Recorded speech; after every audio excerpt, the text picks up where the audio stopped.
My name is Jamie Rogers. I'm the VP of Operations here at Western Protection Alliance.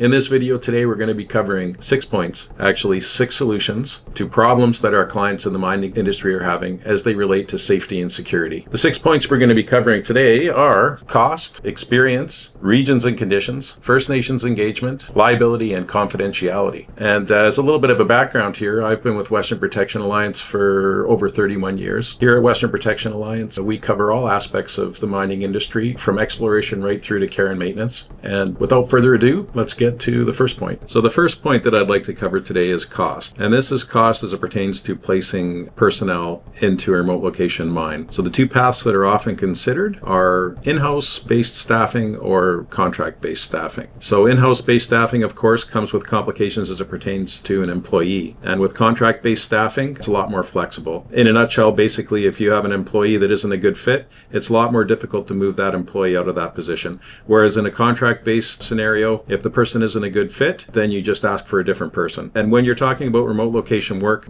you got to make sure that you have the right people. And then touching on that, when you are going down the contract-based path, you want to make sure that that company has references within the mining industry for projects like your own. So the other part that you need to consider is the level of expertise and experience of the personnel that you're going to be putting into your project. Ex-Canadian law enforcement personnel are a very good fit for this type of environment. And if not ex-law enforcement, you want to make sure that the security personnel have a lot of experience in remote location environments, like on your project. If you consider these factors, it will help you choose the right path. So the second point I want to touch on today is experience. And this experience is related to dealing with high value materials in a remote location setting. So of course, anybody that you have dealing with your contract security should be well versed in dealing with high value product in a remote location. Ex-law enforcement personnel as a choice for security staffing within the mining industry is well chosen because of their ability to think quickly on their feet. They're fast problem solvers, and they have a vast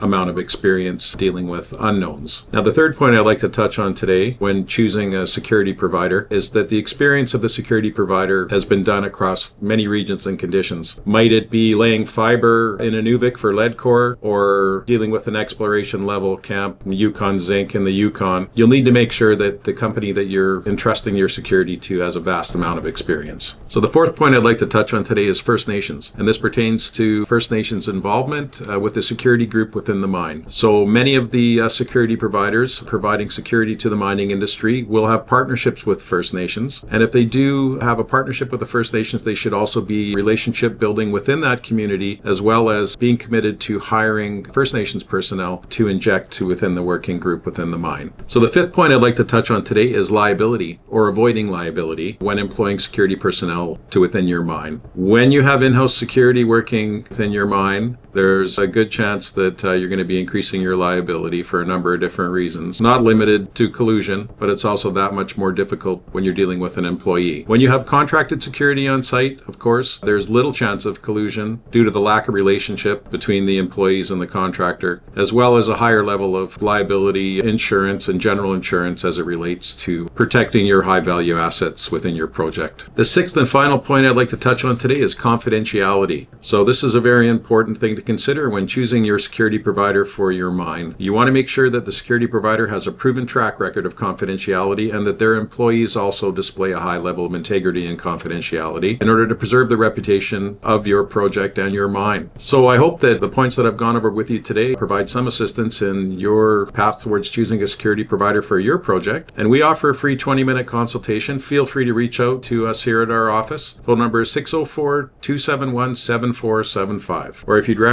email, you can email at info@westernalliance.ca.